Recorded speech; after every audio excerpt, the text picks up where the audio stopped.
পিঠা তৈরির মেন উপকরণ হলো ভালো চাল। চাল যদি ভালো না হয় তাহলে কিন্তু পিঠা কোনোদিনই ভালো হবে না। আর যে চাল দিয়েই করেন না কেন চাল কিন্তু পরিষ্কার করে ঝেড়ে টেলে তারপরে দিতে হবে। কারণ চালের মধ্যে ময়লা থাকতে পারে, কণা থাকতে পারে। তো এগুলো ভালো করে পরিষ্কার করে না দিলে ওইগুলা পিঠা তৈরি করলে তখন কিন্তু দাঁতে কামড় লাগবে, ভালো লাগবে না। আসসালামু আলাইকুম কাছের মানুষরা সবাই কেমন আছেন? আলহামদুলিল্লাহ আমরা অনেক ভালো আছি। পিঠা তৈরির জন্য চাল যদি পারফেক্ট ভালো না হয় তাহলে কিন্তু পিঠাও ভালো হবে না। পিঠার মধ্যেও অনেক চালে আছে একটু পুরাতন চাল গন্ধ হয়, আবার অনেক চালে আছে যে কণা থাকে। তো পিঠার চাল যখন ভাঙানো হয় অবশ্যই ভালো চাল দিয়ে পিঠা তৈরি করতে হবে। আর এদিকে আমরা গুড় কেটে নিচ্ছি কুচি, কুচি করে, কারণ ভাপা পিঠা তৈরি করার জন্য কিন্তু এরকম কুচানো গুড়ই লাগে। আর চাল মেপে ধুয়ে পরিষ্কার করে ভাঙায়ও নিয়ে আসা হয়ে গেছে। আর এদিকে নারকেল কুড়ানো হয়ে গেছে। লোকজন অনেক, আত্মীয়স্বজন বাসায় আসছে সেজন্য লোকও অনেক বেশি। আর যে কোনো আয়োজনই লোকজন যদি আত্মীয়স্বজন বেশি না থাকে তাহলে কিন্তু একদম সেই আয়োজনে কোনো আনন্দই থাকে না। আর এটা হলো ভাপা পিঠা দেওয়ার ঢাকনা। দেখেন ঢাকনার সিস্টেমটা কি, ফুটা জিনিসও যে কত কাজে লাগে সেটা এই ঢাকুনটা দেখলেই বোঝা যায়। এই ঢাকুন ছাড়া কিন্তু ভাপা পিঠা তৈরি করা সম্ভব না। গ্রামের মানুষ এইভাবেই তৈরি করে। শহরের মানুষের তো অনেক কিছুই থাকে, যে কোনোভাবে যে কোনো পদ্ধতিতে তৈরি করতে পারে, কিন্তু গ্রামের মানুষ হাঁড়ির মধ্যে পানি দিয়ে তারপরে এই ফুটো ঢাকুনটা হাঁড়ির উপর বসায় তারপরে ভাপা পিঠা তৈরি করে। আর এই দিকে হলো দুধ চিতইয়ের জন্য গুড় জাল দেওয়া হচ্ছে। গরম পানির মধ্যে গুড় দিয়ে দেওয়া হলো, পরিমাণ মতো গুড় দিয়ে দিলাম। আর গুড়ের পরিমাণ একটু বেশিই দিতে হবে, কারণ পিঠা যখন ভিজানো হবে পিঠা কিন্তু অনেক মিষ্টি, মানে গুড় বেশি না দিলে মিষ্টি টানবে। তখন মিষ্টিটা যদি মানে ঠিকঠাক না হয় তাহলে কিন্তু পিঠার কোনো স্বাদ লাগবে না। আমার কাছে মনে হয় মিষ্টি জিনিস মিষ্টি হইতে হবে ঠিক মতো, আর ঝাল জিনিস ঝাল, টক জিনিস টক। আর এই দিকে হলো ভাপা পিঠার গুঁড়ি তৈরি করা হচ্ছে। তা গুঁড়ির মধ্যে আমরা একটু গরম দুধ দিয়ে দিলাম। এই গরম দুধটা ঘন করে জাল দেওয়া হয়েছে। গুঁড়ি কিন্তু পানি দিয়েও গুলানো যায়, কিন্তু গরম দুধটা দিলে ভাপা পিঠার গুঁড়িটা অনেক টেস্টি হয়। আর এই দিকে কিন্তু আমাদের শীত চিতই পিঠার মানে দুধ চিতই পিঠার গুঁড়ো জাল দেওয়া হয়ে গেছে।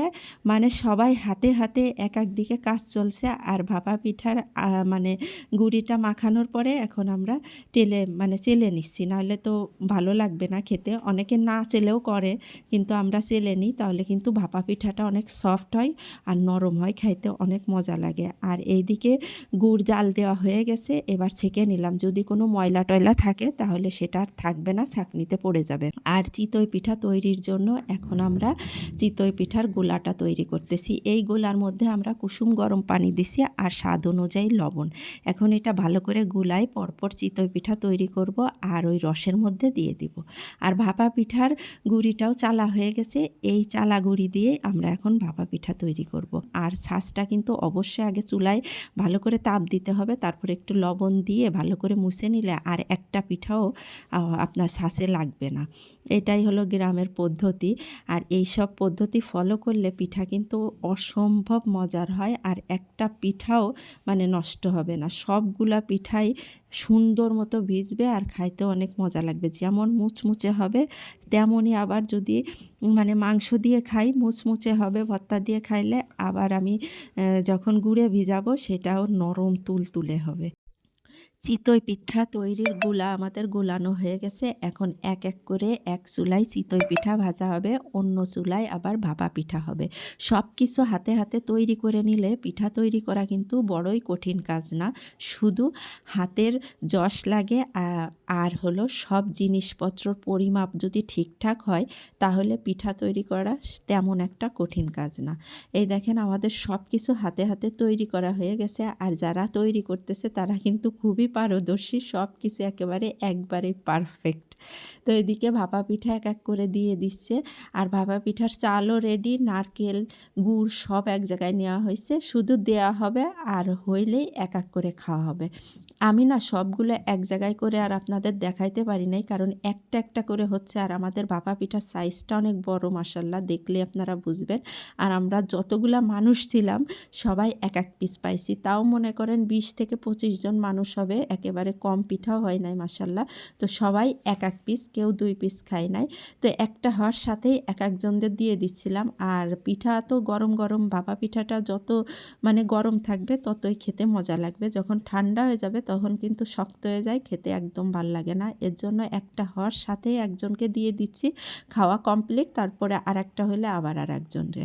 এইভাবেই চলতেছিল। আর সবাই একসাথেই চুলার পাড়ে বসে আমরা খাওয়া দাওয়া করতেছিলাম। শীতের দিনগুলো এইভাবে সবাই যখন ছুটিতে বাড়ি আসে তখন কিন্তু এই দিনগুলো অনেক আনন্দে কাটে। আর এই আনন্দের দিনগুলায় যদি মজার মজার পিঠা বা খাবার দাবার না হয় তাহলে কিন্তু দিনগুলো একদম জমে না। আর সবাই একসাথে হওয়া মানেই আনন্দ করা, খাওয়া দাওয়া করা। আর এই যে আমরা চিতই পিঠাও দিয়ে দিলাম। আর প্রথমে আমরা এই গরম গরম চিতই পিঠাগুলো ভর্তা দিয়ে, তারপরে মাংসর তরকারি আছে ওইগুলা দিয়ে খাবো।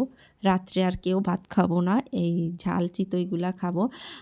ঝাল চিতই মানে চিতই পিঠা তো মানে দুধেও ভিজানো যায়, আবার সব কিছু দিয়েই চিতই পিঠা খাওয়া যায়। ঝাল দিয়ে, মাংস দিয়ে। আমাদের দুপুরে মাংস রান্না করা হয়েছিল, তো সেই মাংস আছে। সবাই রাত্রে মাংস দিয়ে চিতই পিঠা আর ধনিয়া পাতার ভর্তা করা হয়েছে। আর সকালে দুধ চিতইটা ভিজিয়ে রাখা হবে সকালে খাওয়ার জন্য। এটা তো সকালে ছাড়া ভাল লাগবে না, তো সকালে সবাই একসাথে খাবো। আর এইদিকে পিঠা পরপর তৈরি হচ্ছে, ওইদিকে ভাপা আর এইদিকে চিতই পিঠা।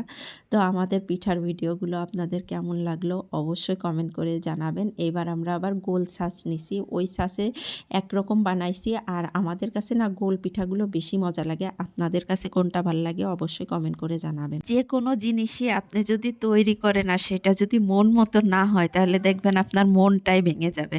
মাশাআল্লাহ আমাদের 2টা পিঠাই আমাদের মন মতো হয়েছে, সবাই খাইছেও খুব আনন্দ করে।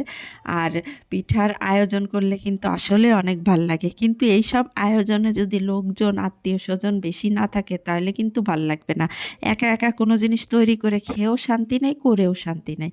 আর এইখানে যেমন কোনো কিছুই আমার করা লাগতেছে না, আমি বসে একটু জাল দিচ্ছি আর আমি সেইভাবে পিঠা তৈরি করতে পারিও না। তো সবাই মিলে করতেছে, আমি দেখতেছি, শিখতেছি, আর এটাই আমার কাছে অনেক ভালো লাগতেছে। আর গল্প করতেছি, অনেক অনেক আনন্দে সময়টা কাটছে। আর শীতের সময় তো গল্প করে আরও বেশি ভাল লাগে। ফাঁকে ফাঁকে আমরা একটু চাও খাইছি। আর শীত তো এখন মোটামুটি অনেক পড়ছে, আপনাদের ওইদিকে পড়ছে কিনা আমি জানি না, কিন্তু আমাদের গ্রামের এদিকে প্রচণ্ড ঠান্ডা পড়ছে। তো যাই হোক, ঠান্ডার সময় তো সব কিছুই খুব ভাল লাগে, আর সবচাইতে বেশি ভাল লাগে এই শীতের পিঠাগুলা। পিঠাপুলির আয়োজন কিন্তু আস্তে আস্তে উঠেই যাচ্ছে, কিন্তু অনেক জায়গায় আছে যে শীতের সময় অনেক ধরনের পিঠা তৈরি করা হয়।